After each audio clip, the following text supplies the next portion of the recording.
Give me another topic. Algebra. Algebra. What do you mean? No. No more math? No more math, dog? You see the position that I'm in right now? Let's talk about dating.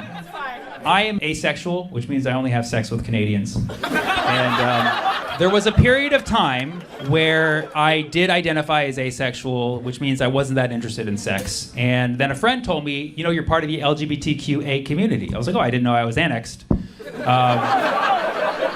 That's cool, but I don't feel like it's fair for me to be a part of it, because it's like gay and trans people have endured a real struggle. I'm just out here not fucking. You know what I mean?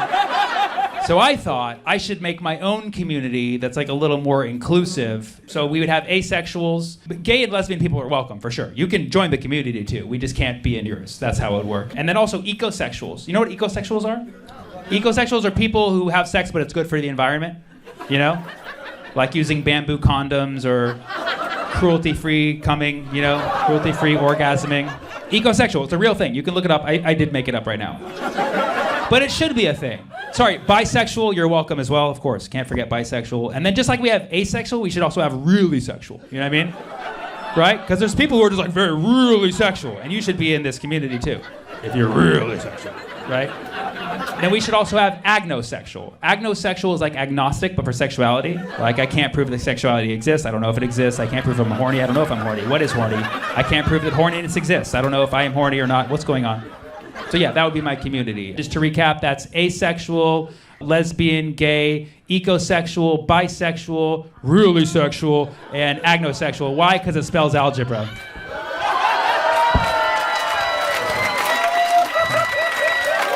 You can't escape the math. It's very difficult to perform stand-up comedy these times, but I was able to get together a small crowd. Get it? A small crowd. Say hi, Layla. Yeah. This is the temporary future of comedy. Distance is a great thing. First of all, this beard screams distance. Distance always makes things better, right, Layla? Elbows. Elbows. All right. I don't call them kids anymore. I call them carriers. Yeah, she said it. Isn't it a great time to be a kid now? No school, and you can't get the thing. This is the prime age of being children. Like just weeks ago, they were saying that kids now are more depressed than ever. If they're still depressed after this, we need to lock them up, because seriously, they're just infecting us at this point. They're not grateful. You're probably familiar that there's a thing out there right now that is threatening the lives of our elderly. It's called time. There's this little patch on the Pacific Islands where you can hop back and forth between yesterday and tomorrow. You know what I'm talking about? That's a great place if you're a cheater, right? Like, where were you last night? You mean last night like tonight, or last night like last night, right? You get it? Time zones. Two places that have zero natural disasters. Saudi Arabia and Qatar. That's where all terrorism came from. The safest places in the world. Like, oh, what is with this? No natural disaster, zero crime rate. We need to do something to shake it up a little bit, huh? You guys like the accent? Should I do more accents? You think I would get booked more if I did more accents? Despite what I look like, I've dated quite a few people in my life. Coincidentally, I've dated about 100 people, and 72 of them were Virgos. Isn't that? But there's a pattern there. 72 of them. Virgo, which is the virgin. So 72 virgins. What previous life did I blow myself up in to get 72 virgins in this life? Come on. Come on! Listen, everybody, be safe. Keep your distance. Hi, Thomas. Hi. You know, try not to hang out with kids unless they're like super adorbs. Hi, And just remember, guys. this is a time to evaluate who you're hanging out with. Remember that we're mostly water. We're like 60 to 70% water. So like humans are, not only are humans like an ocean, we're like smaller oceans. We're like ponds. So evaluate what ponds you're hanging out with. I'm spending my time with this little pond right here. Okay, what pond of water do you want to hang out with? Because some of those ponds may be infected. Ponder it. Come on, everybody. Ponder it. Ponder it.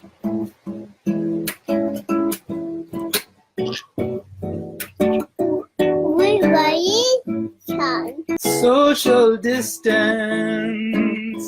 It's so social at a distance. Thank you so much. I really appreciate all the love, and we'll see you next time on Social Distance Comedy, everybody.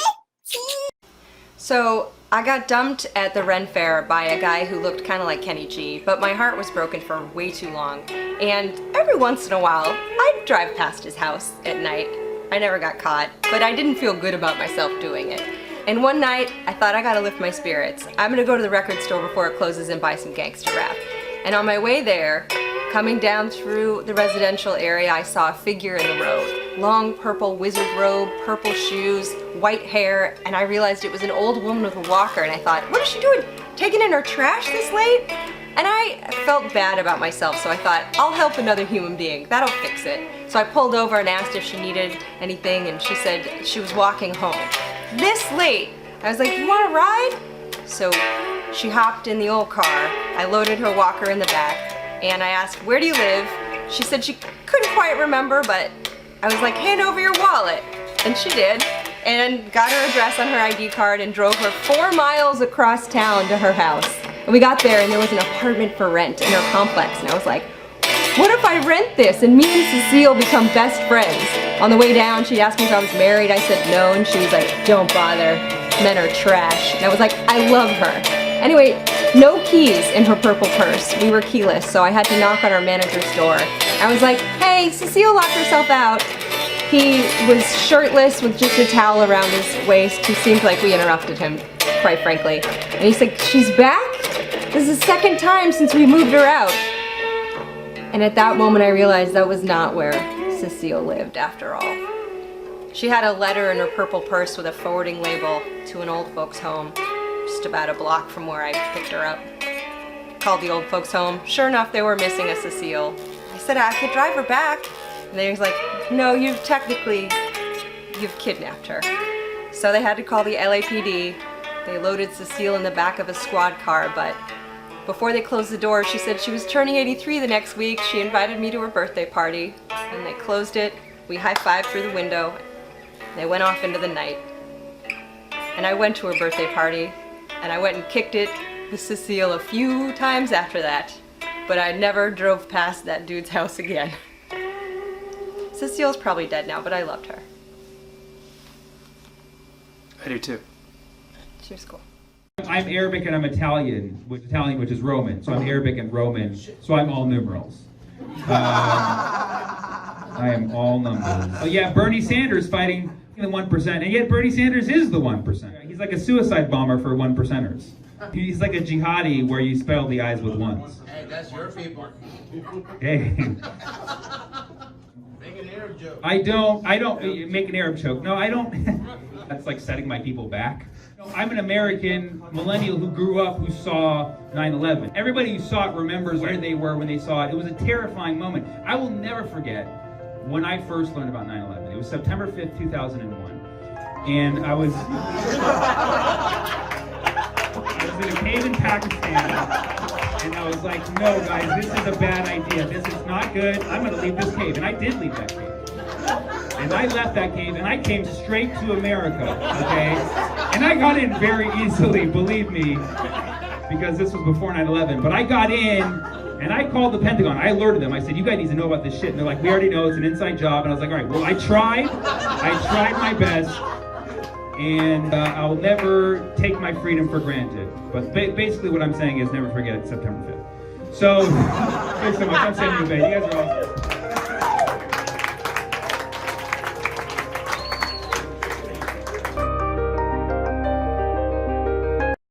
So I know it looks like I don't play any sports. I used to play sports. I played like soccer, basketball, ran track. I also played baseball. Baseball is not my favorite sport to play because it's too slow. There's a lot of pausing. It's not like dynamic the way other sports can be. It's a lot of pressure on one person, especially like the pitcher. All the attention is focused on the pitcher when he has the ball, or they have the ball. I was pitcher for my middle school team. We were terrible. I don't think we won a game for the 2 years I was on the team. Maybe one, maybe just one, but not more than that. I was pitcher, and the pressure often got to me. It was terrible. And but I could throw it fast and straight enough that it was like good enough for middle school. It was like 13 or 14. and that's all you need at that age. One of the other teams we played against had a girl on the team, and I was pitcher against her, and she came up to bat. And so when you're 13, your hormones are in your brain, and you're like a crazy person. You don't know which way. You never know what to do. So uncomfortable all the time. And my mind is racing. I'm going, okay, do I pitch it fast to her, like, and treat her like everybody else, but then everyone gets mad that I didn't take it easy on her? Or do I throw it real slow and like patronize her, and like, but like people get mad at me for not treating her equally? I don't know what to do. I'm just standing there for so long. The umpire goes, okay, kid, gotta get the game going. Like, let's play the baseball game. And so I have the ball in my hands, and then at the last like split second, I decide I'm gonna throw it slow, whatever. That's it. I mean, and I lob it towards her, and as soon as it leaves my hand, I know it's bad. Because when you pitch fast, it goes straight, but when you throw it slowly, like, you don't have the same accuracy. And I lobbed it right at her, and it's going for her. And in my recollection, it takes probably 20-25 minutes for the ball to reach her, and she has so much time to move out of the way, but she turns her back, hits her square in the back, and just, oh my God, it was so embarrassing. The other team, of course, they're defensive of her. It's their teammates. They rush the field. They're like, they get up and they start saying, "Hey, what the hell, man? Why did you do that?" They could see that I was like, I am so sorry. I didn't know what to do. I just panicked. I'm so sorry. So that's how I almost got beat up pitching too slowly. Glad you made it, Yeah, me too. champ. Which sex is better? What is with you and feet? Reward or punishment? Is there a right way to use the toilet? Absolutely. We're gonna find out the ugly truth today. Ooh, let's do this. 100 human beings place themselves at the mercy of us on a mission to answer questions we all have about human behavior. We're conducting an experiment that will require a little torture. Who wouldn't want to be tortured? Does a man's swagger send a message of reproductive potency? The guy that danced the best has the highest sperm count? Boom. Sperm results are in. You are about to have your memory tested. I forgot the butter. You can't forget the butter. I'm big and I use butter. Does time really fly when you're having fun? Turn it up. Can good looks keep you out of jail? Whoa. Someone like that needs to be put away for a long time. Happiness. How do we get it? The people who were doing it for fun may perform better. I'm really good at this. Are you ready to torture some humans? That was probably one of the worst nights of my life. That is what this show is all about. This is 100 Humans. Women have menstrual cycles. But what about men? Is there a menstrual cycle? There is not. Maybe. We don't know yet. We'll see that there is not. We got our first black person in the White House, Michelle Obama. We're making strides every day. You got to give America credit. We're a great country considering that we were founded by some of the worst people ever. The explorers who came here first, they took land, they forced themselves on women, and our textbooks will still say, oh, they were just looking for some spices. Spices? Oh, these gents were quite the foodies, huh? Got a little sidetracked on their culinary expedition there, huh? Guys love spices, that's what it is. I never got to my guy for hey bro, you want to go to the club tonight? It's 4,000 miles away, we're going to go on a boat. He's like, are there girls there? No, buckets of oregano, huh? Let's go! No, I think spices was code word for side chicks, right? You have to tell your old lady something, they're going to go see these new girls in the new world, right? Mario, where are you going on those boats with the boys? Spices. Like jasmine, rosemary, cocoa,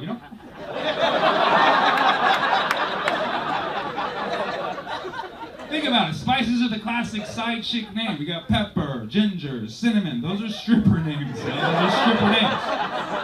There's probably a strip club out there called the Spice Rack. I put my money on it.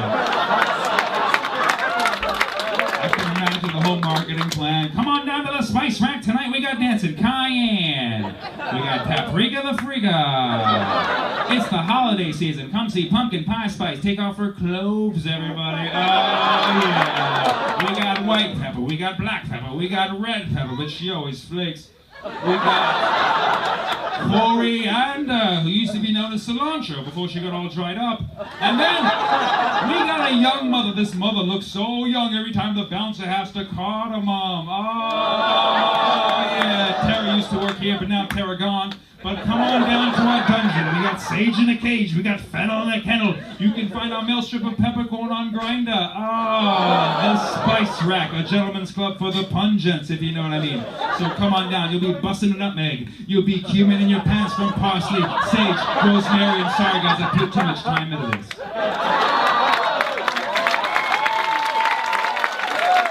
That was for the foodies.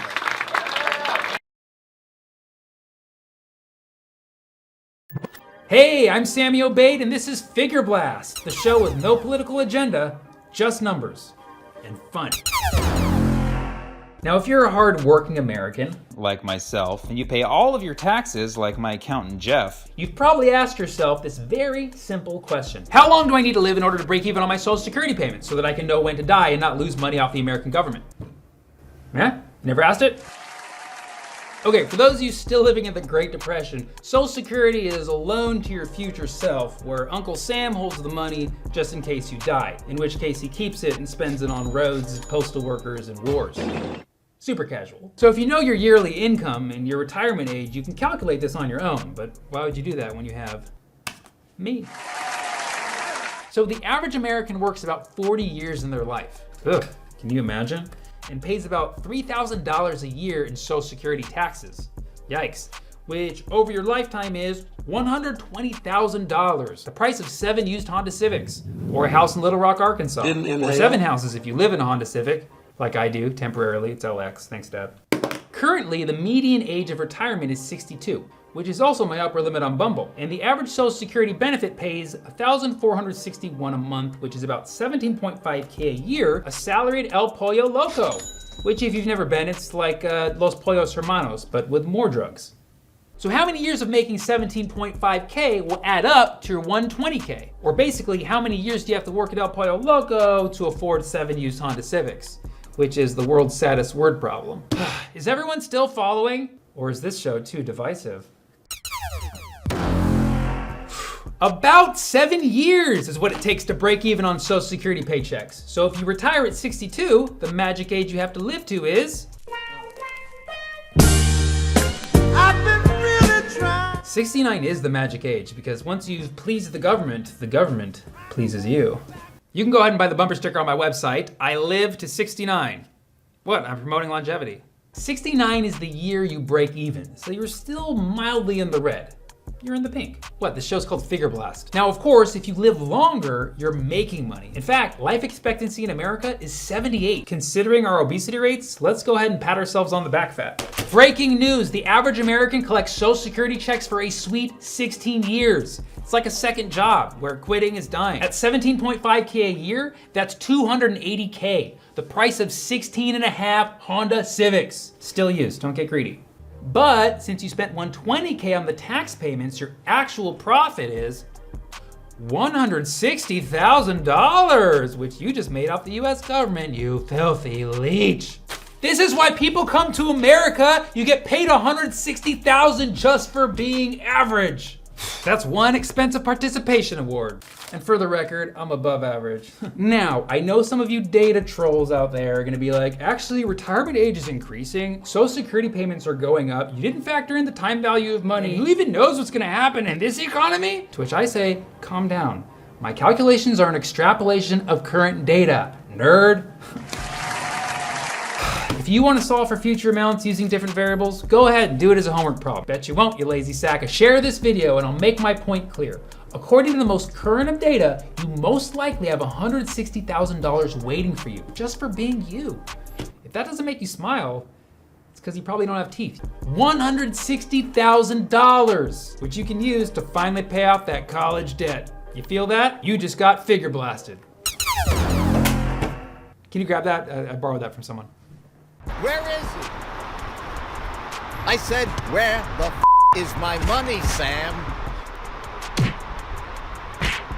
oh, there it is.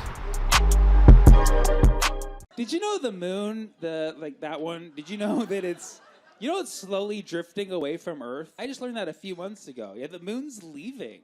Only a couple inches a year, which doesn't seem like a lot. But like, what if your husband or wife or your significant other was like, I'm just going to start moving away a couple inches every year.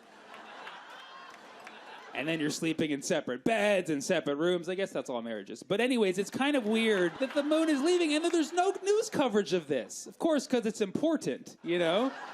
The news is all the same shit, right? The moon's leaving, dude! You got liberals and conservatives biting their heads off. Like, great, you made the moon uncomfortable. Thank you so much. The moon wants to leave now. And it's going to go to orbit Mars. That's what's going to happen. And they say it's going to collide because it won't stand the gravitation. So there goes both our colonies, you know? People are always like, this isn't a big deal. I could live without a moon. You kidding me? No moon, no tide. Surf's up, bruh. Yeah. The wolves are going to be howling at nothing. And the further the moon gets away, longer lunar cycles, which means longer menstrual cycles. I'm telling you the truth. Yes, that time of the month? No, that time of the year. That's how it's going to be forever. Longer ovulation, which means giant babies, okay? You heard a regular baby cry? It's a giant baby. Yeah, good night, moon has a whole different context now. Sorry, too real? Sometimes I get bored, I'll just text random numbers and talk to strangers. Anybody, you can make a friend with anybody in the world. You pick the right numbers, like 426-371-4274. Hey, want something from the store? Usually they're like, who the hell is this? But every now and then one guy's like, oh yeah, could you get me some bread? Some milk? Just keep it at 2 items, bro, right? One time I was like, hey, you want something from the store? He's like, I'm already at the store. What do you want? I was like, oh, no. I panicked. I was like, 1 yellow onion. I don't want to say nothing. He's like, wow. I'm like, I'm making spaghetti. He's like, but you hate spaghetti. I'm like, bro, you don't even know me. He's like, you always say that. This time it's for real, man. He's like, is this a new number? You know what, save this number and delete the old one. Never call that number again, bro. I'll be home soon. Mwah, I miss you. XO. They're saying that teenagers nowadays are more depressed than ever in history. Like ever. Do you think that's true? Or do you think this is the first time we asked them? I don't think they had those surveys 100 years ago, before those things called child labor laws. I actually looked it up. The first survey that asked teenagers how they felt was in 2005. That's when we started to care. You know what the old survey was before that? It was when a parent asked their kid, are you sad? And the kid was like, yeah. And the parent's like, I'll give you something to be sad about. That was the old survey for thousands of years. The first child labor law was in 1920. So this is a very auspicious year. 2020, we're celebrating the 100-year anniversary of ending that atrocity called child labor. So that's a pretty big deal. Yeah. And now they're more depressed than ever. So I say we put them back to work. Learn perspective. They used to work in coal mines. If your kid's ever bad, just put a piece of coal in their stocking for Christmas. Like, what's this? It's your origin story.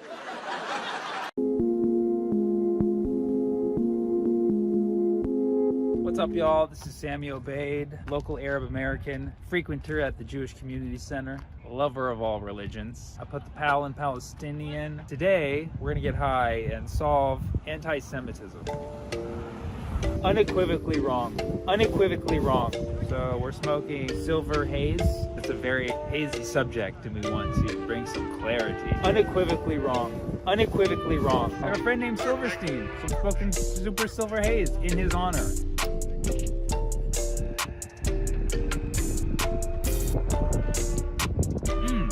That feels like the oldest religion to me. Unequivocally wrong. You want to hit it? Yeah, sure. They. Problem with anti-Semitism is people saying they too much. They control the media, they control government, they control the banks. And it will not all Jewish people, but they. We need to stop using they. It's just like when people say, hey, my name is David, he, his, hims. Hi, we're the Jews. Not they. Not they. Choose your preferred pronouns. Unequivocally wrong. I didn't age it. I've been seeing a lot of celebrities getting in trouble for anti-Semitic comments. Nick Cannon was unceremoniously shot out of a cannon far away from the Viacom building. Here's the thing that nobody knows. I actually about 3,000 people were there. I had one experience where I did the most riskiest thing in my career, aside from announcing that I'm Palestinian on stage, in 2012, where I said something that could be taken as Are you even filming me? It's like the video, the camera's over there. Yeah, but it like keeps going over there. Like, am I gonna like watch this later? We're gonna be looking at that family, or? No. Yeah. The one time in my career that I said something that could be taken as anti-Semitic, Nick Cannon was in the same room. Yeah, and how'd that make you feel, bro? It made me feel like what happened on the podcast was my fault. Okay, let's back up. What was the joke that you said? 2012, America's Got Talent audition, St. Louis. I have my 90 seconds down tight. I knew this 90 seconds like it was the only 90 seconds I had because it was. There was one joke I was on the fence about. Are you at a good... Already, I don't think we got anything that I've said. Do I need to repeat the whole thing? No, we got it, bro. It was a joke about my Jewish friend. It was a joke that I'd had for maybe 4 years at that time. Crowds loved it. I did it once at the Jewish Community Center. It destroyed. No, not like... It did really well. The joke is... Like, I asked my Jewish friend the other day, I said, hey man, what do you like most about being Jewish? He said, I never thought about it before. I said, just give me something off the top of your head. So he gave me his yarmulke. I'm just kidding. He sold it to me. One of my friends was like, dude, that may be taken as anti-Semitic.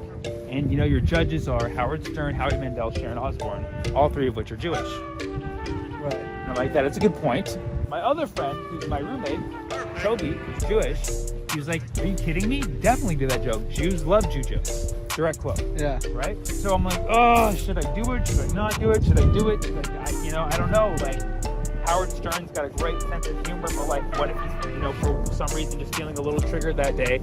So I'm in the middle of my set. It's going all right. It's not even going that great because of quite a hostile crowd. And I tell the joke, and then I do the yarmulke part, and the crowd's like, okay. And then I do he sold it to me, and the crowd explodes. Keep in mind, this is St. Louis. And I hear Howard Stern turn to Howie Mandel and say, that's a good one. And I was relieved because I realized that could have ended my career. But the thing is, it still can. They never aired it. They can still put it out and end my career. And when I say they, I just mean whoever has the tape. I don't know. So before I go on stage, Nick Cannon's the host, right? He's like, how you feeling, man? I'm like, I'm good. He's like, you gonna tell some jokes today? I'm like, yes. He's like, all right, brother, you got this. I'm not nice, dude. He made me feel good in a moment where I was severely questioning myself. I didn't turn around to see if Nick Cannon was laughing at that joke, but after watching this podcast, maybe he was. This is interesting to me because you have an interesting relationship with Jewish people and having your heritage. Yeah, we're neighbors.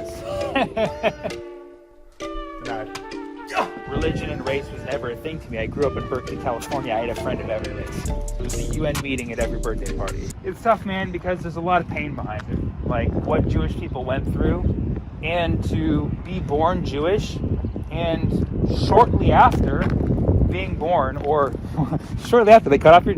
No, like not so shortly after, become a child, and then you learn 80, 90 years ago, your people were the target of the worst genocide in history. That's got to be a very painful thing to hold on to in your psyche. So it makes sense. Jewish people should be weary of anti-Semitism and should call it out even when it's subtle and nearly undetectable to a lot of people, such as Nick Cannon. To cancel someone over it would have to depend on the authenticity of their apology. They said that Nick was canceled because he failed to apologize, but I read all these statements which sounded more or less like an apology. Right. So was it too late is the question. Or was it that he had to be gone? We don't know. Jewish people are like, what, only like 1% of the population? Right. Arabs are even less, like 5%, 0.5%, maybe even less.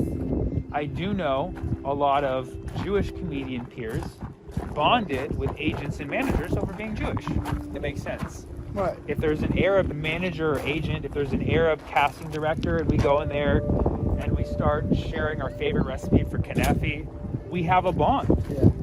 When you consider the politics of a specific dichotomy, and in this case, Arab and Jewish, it can be a little intimidating for an Arab comedian. In an alternate reality, I could walk into a casting director's room and, like, more than not likely, that person's going to be of Arab heritage and I'll be able to relate with them. That's a great perk for me, right? And how hard would it be to be a Jewish comedian? It'd be tough.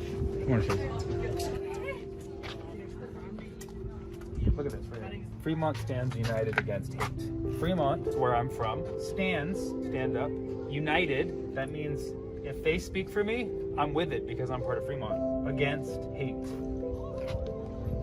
You heard it from them. What a safe statement this is, right? This should just say, don't loot me.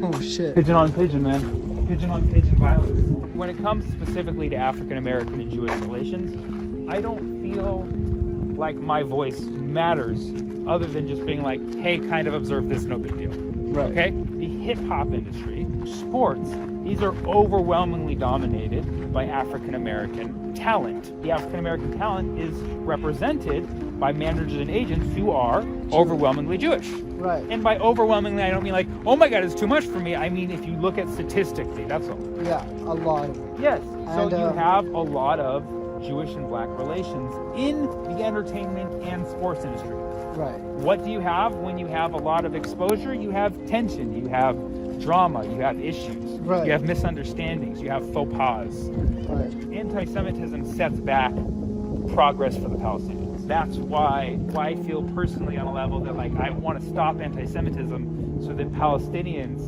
can get what they want, which is their own state and a decent place to live and be free and be themselves.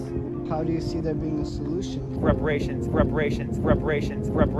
First step to all of this is people just need to be honest and get out of their emotions for 1 second and just be honest that there are two sides to every story. And clinging on to your pain is only going to delay the healing. To have an honest discussion about anti-Semitism, acknowledge it, then let go of it, and then take an honest look at why it exists and what people need to know to stop casually entertaining it. Because as we know, Nick Cannon's special is called Showbiz.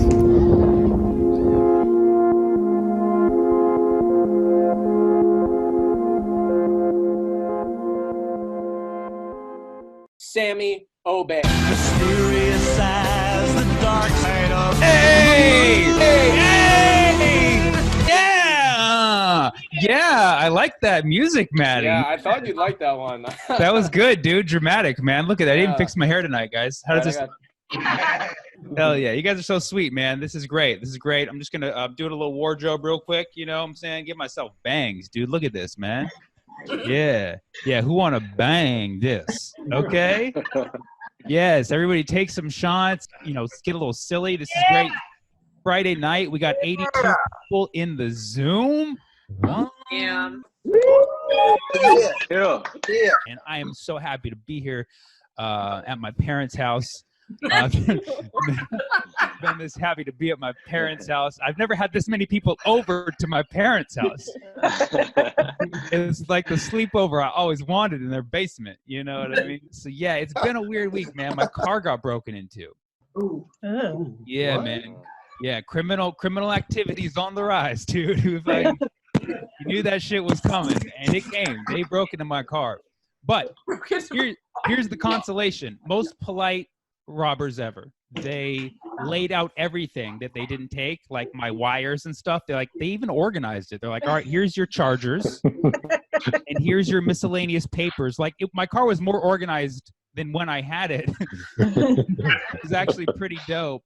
They took the cash, obviously, and I'm glad they took it, because that was, if they didn't take that, that would have been very weird. But they left. I had like 3 joints in there and a couple gram containers of weed filled. They didn't take them. I was a little bit saddened by that. I was like, what's wrong with my weed? I thought I had the chronic, man. It's not that good. Is it not respected in the criminal community? Is my stuff legal? Is that the problem? You just don't like legal drugs? Is that what it is? I was offended. I was like, who are these thieves that abstain from marijuana? You want to hit my joint? No, sorry, I just rob. I only rob. Do pot. I got to do a test. If I leave some cocaine in there and they don't take that shit, I'm gonna be like, you're the fucking softest robbers out there, dude. You need to step your robbing game up. So yeah, that happened. Another thing, I found out I had a counterfeit $100 bill this week, man. Fucking rough. I don't remember who I got it from, but I got it from somebody who paid me for a comedy show in March. I did like 20 shows in March. Could have been any one of those promoters. This is another reason why we're doing Zoom comedy, because fuck these comedy promoters. Comedians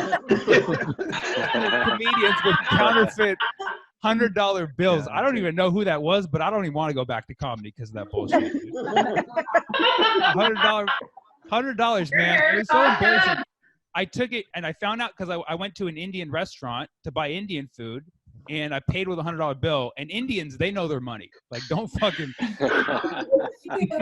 don't try to put a counterfeit bill past the Indian. I didn't even know it was counterfeit. I was embarrassed. I gave it to him, and he literally just spit it back out like an ATM machine. It takes a crumpled bill. He's like, no. I was like, what's wrong with it? He's like, no, bro, no. I was like, is it counterfeit? He's like, no good. It's no good. And I'm like looking at it, and I was like, shit, maybe this shit is counterfeit. It didn't have that little strip on it. So now I'm like, fuck, dude. What do you do when you have a counterfeit bill? You don't take it to the authorities, because you take it to the authorities, they don't go, thanks for being honest. Here's your real $100 bill. Fucking do that. They take it and then they're like, all right, thanks. You'll be on your way. Like the only reasonable thing you can do with a counterfeit bill is try to pass it off to somebody. Fucking right. You can't tell, like a poor innocent comedian. So that said, comedians tonight splitting this great $100 bill that I got because I take care of my comics. And what can I say? That's how much I love y'all. Yeah. Cheers to that shit. Cheers. Like, can you see my drink? Look at that. Cheers. It's just beer. Look at that. Isn't that weird? Getting bored as shit, man. You guys getting bored out there during the day doing shit you never thought you would do? Yeah. This week, I was bored just searching on the internet. I Googled health benefits of heroin. And about 50 help hotlines came up. I was actually like kind of taken aback. Like not one single site that showed me a health benefit of heroin. It was all like, you need help. Like at least tell me that it elevates your mood or something, you know? Not one benefit. I've never done heroin, but I have had a poppy seed bagel. And let me tell you, okay, if heroin is anything like a poppy seed bagel toasted with a little bit of cream cheese, like how bad is that? You know what I mean? Like, I love me some bagels. Yeah. And yeah, she knows what I'm talking about. Poppy seeds and heroin come from the same plant. They come from the opium plant, the poppy plant. And poppy seeds, little known fact, 1 out of 1,000 batches of poppy seeds are contaminated with opium to the point where they can get you high. So if you get a dozen bagels every day for a whole year, you're getting fucked up. Oh yeah, she got some. Dude, look at that, dude. Look at that. Everybody look at Angel and B, dude. She's got poppy seeds in a fucking baggie, dude. Oh hell yeah, dude. That's why they're so chill. Yes, Angel. Yes. There's nothing wrong with poppy seeds. That shit's organic. That's natural, man. It's fucking natural, dude. That's why this country has a heroin problem. We have a bagel problem, you know? I don't even need a dealer. I got Noah. He got me on locks.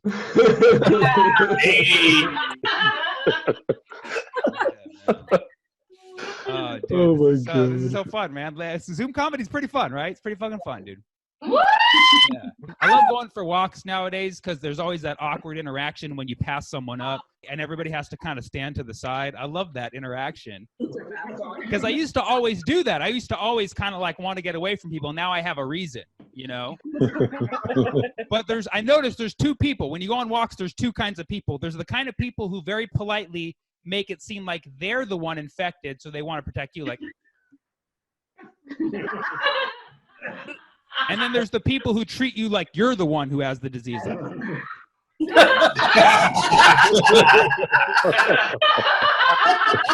I don't like those people, man. Just act like you have it. Act like you're the one who has it, please. Yeah, dude. I hate loud talkers. Anybody? Fuck them.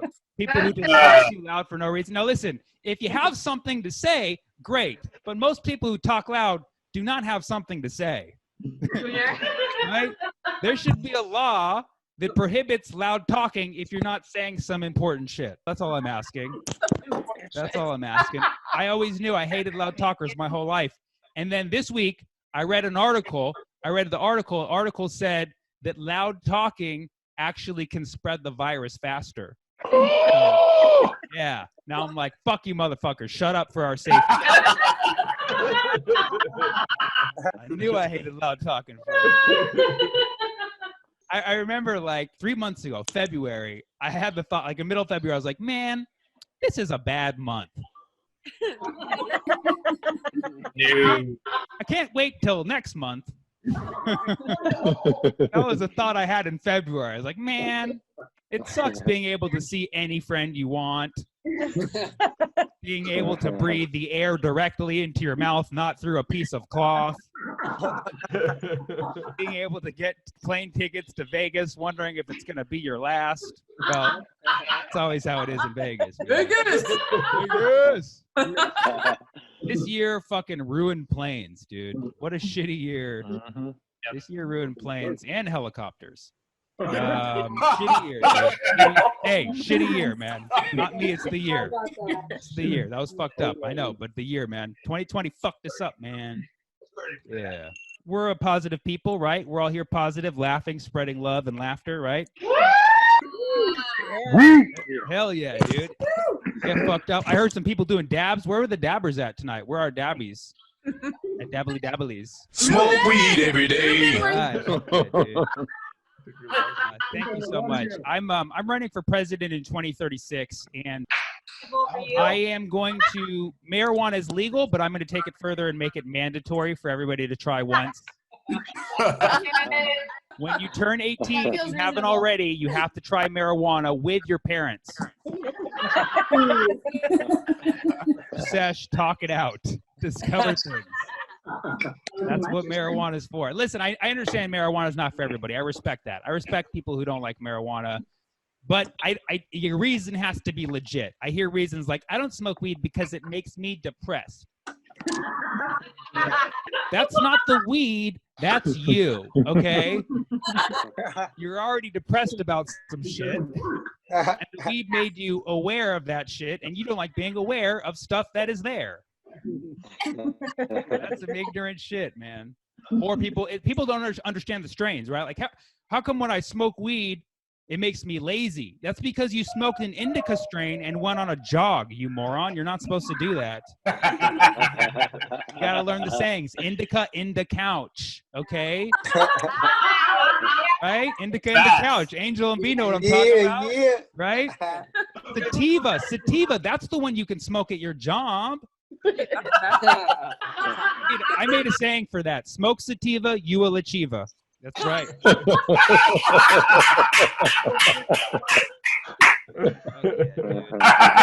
Deep. Oh man. I really, really appreciate y'all being here. This is gonna be such an amazing show. We're gonna have 6 amazing comedians tonight who've agreed to do this Zoom show. And we're so blessed to have them. During the performer's set, give them a lot of love, and we are going to be flashing the Venmo handle of every performer as they perform tonight. So if you like them, tip them a little something. That's how they get paid. Other than the $100 bill, I'm going to have them split. But show them some love. That's what this show is all about. And our egos are, we want laughter, but we're not offended by any amount of money. So if you want to tip a comedian like 70 cents, fucking do it, dude. Whatever you got to do. Yeah, a couple weeks ago, some guy tipped me $9.11. Yeah. I was like, that's racist, but that's a tip I'll never forget. Okay. Hell yeah! I've been making that joke every show, so you can come back and see it again. It's a free show, and if you have a good time tonight, please tell your friends because we're trying to build this and make it a community-based thing. I know we got a lot of people. Any people from the Bay Area tonight? Got any Bay Area people? The Bay Area. Hell yeah. Lovely. Thanks so much for coming. I know we got a couple East Coasters in the chat. Thank you for staying up late with us. West Coast. Yeah, we do shows at different times and stuff. So we're gonna start having to do shows for like people in Uzbekistan and shit too. You know what I'm saying? So we'll start doing some noon shows, man. Fuck yeah, dude. I'm just trying to bring laughter to the world. You know, my goal. People ask like, you know, are you looking for money? You looking for fame? Like, no, I'm not looking for money. I'm not looking for fame. I'm just trying to have sex with as many people as possible. That's all I'm trying to do. Yeah. Ideally at the same time. I'm trying to do it. Wait for it. My biggest fear in life has always been this. I don't know if anybody can relate to this. My biggest fear in life has always been, it would be having sex with someone and that person dies. What? Anybody ever? Just me? Is that just me? It's kind of a cocky fear, like, yeah, ladies die when I, you know, it's not like that. It's not like that. It's more just like, it puts you in an awkward position, obviously, because it's like, that's a bad look for me with these eyes, you know, someone died, like nobody's going to believe me. Oh no, she died during the sex. You know, it's not a good look, man. And then it puts you in a very uncomfortable moral dilemma because you're having sex with someone, they die, so it's like, do I finish? Because like, it's worse. Do you finish or do you not finish? Because like, you know, I need some closure. You know? Maybe you got to finish because like that's what they would have wanted. It is something to brag about though, dude. Yeah, your friends are like, dude, did you make her come? Nah, I made her go, dude. A good show. You guys ready for a good show tonight? Come on now. Word of the year. Yup, that one. The word that single-handedly changed the landscape of Mexican beer, and the reason why I look like I came out of a forest. Now, for those of you not familiar with this word, please stop the video right now and continue to enjoy your infinite supply of Xanax. For those who have heard it to the point of nausea, get yourself tested because that's also a symptom. But by a show of gloved hands, who's actually looked up what the word means? These don't even work, by the way. Merriam-Webster defines it as any of a family of large single-stranded RNA viruses with a lipid envelope studded with club-shaped spike proteins. Let's unpack this little suitcase of terror. First thing to note, it's family-oriented. Aww. Second, it's single and ready to mingle. Wyatt loves pool parties, but don't tell its family. Third, it's made of RNA, which doesn't stand for Rifle National Association, but close. I just took an RNA test. Turns out I'm 100% ribonucleic acid. Yes, ribose, which is sugar, which is why it's worse for diabetes, and nucleic acid, which just means it's organic, and that's why it's costing us a ton. Now, RNA's role is to act as a messenger, which means this virus is here to tell us something. But what? What is it sliding into our DMs? A message sealed in an envelope of lipid, aka fat, which is why it's attacking countries that wrap everything in bacon. Check it out, swine flu. With club shape, which is why it shut down all the clubs and brought back police brutality. Spike, which is why we keep seeing spikes in cases. Proteins, why it ruined meat and exposed celebrities that are protein. But these terrifying spikes, which have become the cute custom header for every news outlet, are the reason for this virus's name, because they resemble a crown, or in Spanish, corona. So for the 60 million Americans who hate when people speak Spanish, you should technically be calling it the crown virus. Sorry, I bought this with your wall money. I mean, the stimulus check. Now let's think about this. If we really don't want this virus to reign supreme across the world, then why the f did we crown it? Do you really want to start and end your life with crowning? We literally called it King Virus the 6th, well, 7th if you count MERS. Shout out to the Middle East. Maybe it's time to dethrone this motherfucker, or at least call it the Tiara virus so it cancels bachelorette parties. I miss you, Susan. How about the Fedora virus so nobody lets it inside them? Or the Visor virus, because it sounds funny vis-a-vis alliteration. To be honest, these don't even look like crowns. They look like those suction cup balls, which are also mostly carried by kids. To take the power out of the virus, we have to take the power out of the word. You know the laws of the universe, like attracts like. Haven't you read The Secret? Stop calling it the coronavirus. After this video, of course. And if the virus is made of sugars, fats, and proteins, guess what you should be eating? Vegetables, mother. Reality is our own manifestation. Whether or not you're on shrooms, you call the shots on how you want this to end. You want a sad ending like Marley and me, or a happy ending like a good massage? Are you pissed that I'm making light of a topic that you think is only dark? Guess what? You're part of the problem. The world doesn't need any more scared, sad, or stupid. Right now, we need levity, because the corona is too heavy. It's my nieces. I love going for walks nowadays because there's always that awkward interaction when you pass someone up and everybody has to kind of stand to the side. I love that interaction because I used to always do that. I used to always kind of like want to get away from people. Now I have a reason. I noticed there's two people. When you go on walks, there's two kinds of people. There's the kind of people who very politely make it seem like they're the one infected, so they want to protect you. Like, and then there's the people who treat you like you're the one who has the disease. I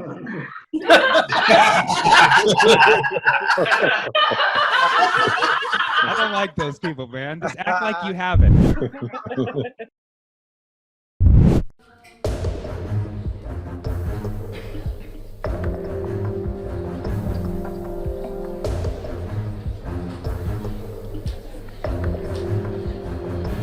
Hello.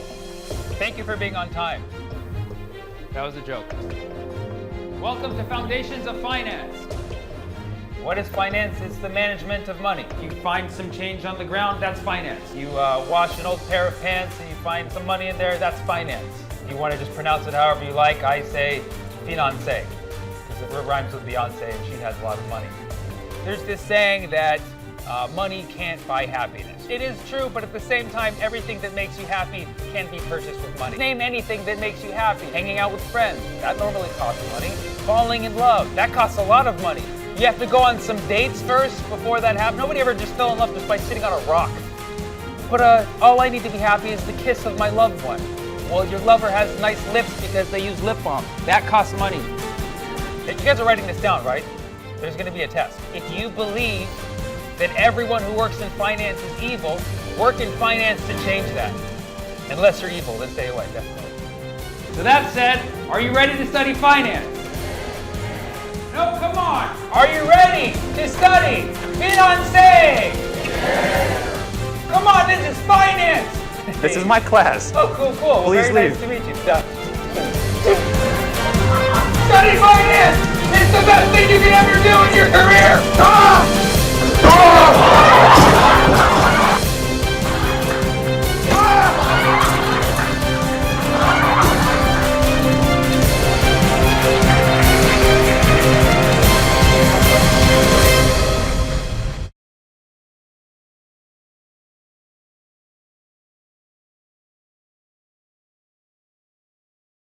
Word of the week, defund.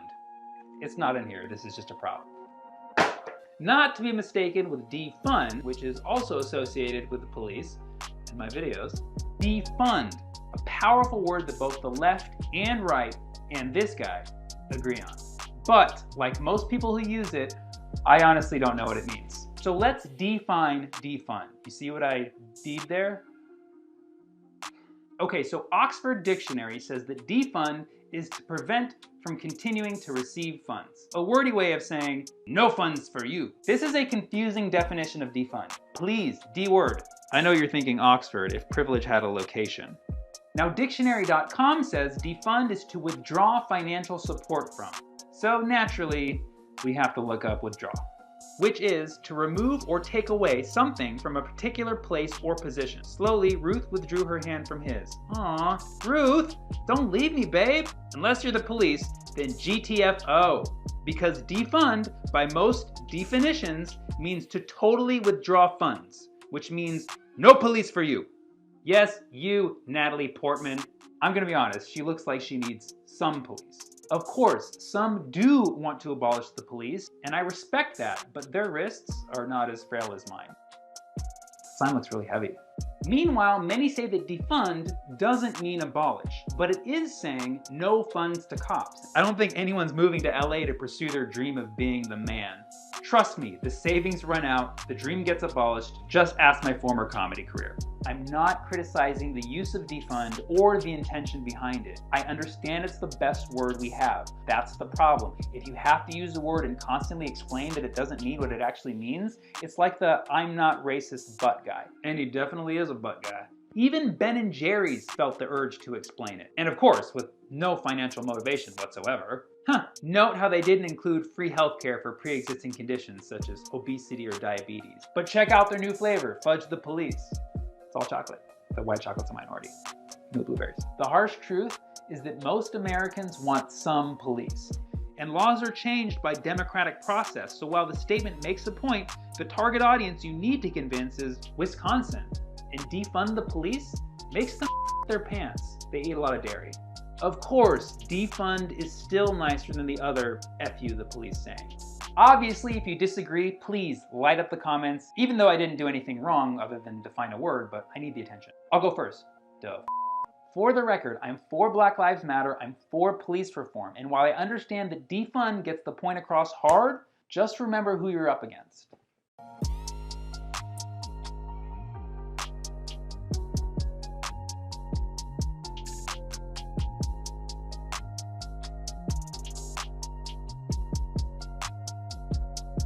Really cool. And I was raised by my mom and my aunt and my grandma because I didn't know my dad growing up. You know, this was like San Antonio, Texas. He was this Mexican dude.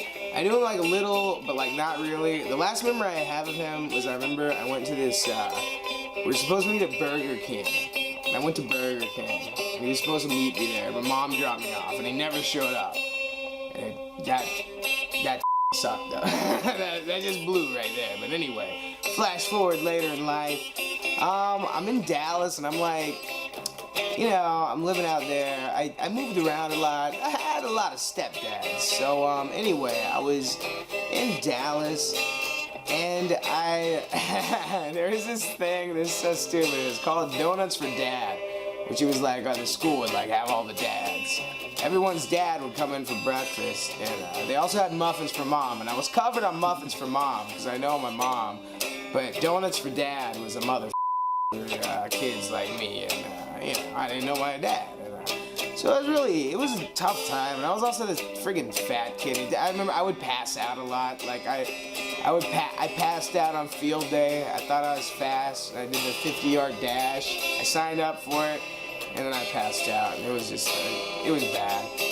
So anyway, life was just really crappy, and I was just like, it was around Father's Day and just all these things just sucked, and I remember I got a package, and it was like, it said from my dad's name, you know, and I was like, what, this is crazy, and I opened it up, and there was like all these Pokemon cards in it, and I was really into Pokemon at the time. In fact, I didn't have a lot of friends in school. The one friend I had was this little, like straight from Mexico kid that like, he didn't speak much English, but I remember we bonded over like, we both had cards, and he was like, Pikachu, and I'm like, Pikachu. He's like, I'll give you my Charizard, and I'm like, man, it's really nice, man.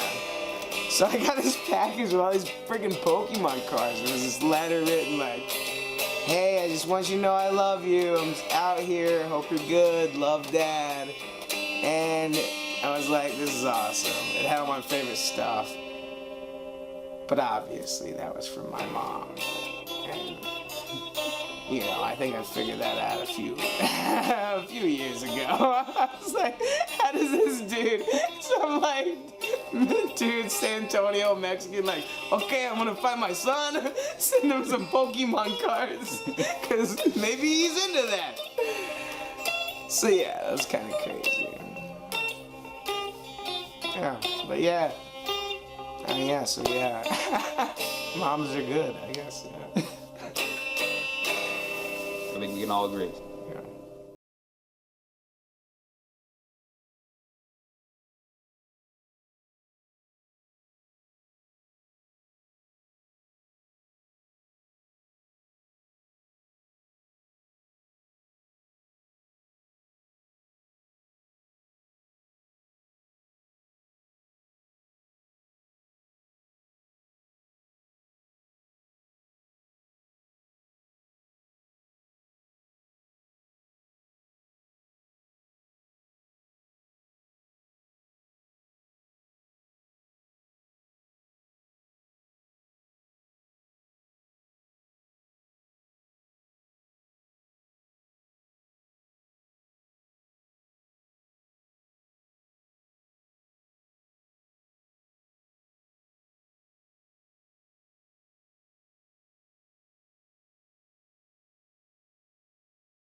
Exactly. Who cares what form they? Middle Easterners, we solely have the power to end police brutality. Anytime in America when we see a police officer apprehend a person and it looks like somebody's going to escalate the situation and we know at any minute it could get ugly, all we have to do is yell, suddenly the police officer and the potential victim hug each other out of fear, like, no! Why are we fighting over that bullshit, man? This guy's about to end it all. As you saw with 9/11, the one thing that brings black, white, Latino, Asian together is hatred for the terrorist, man.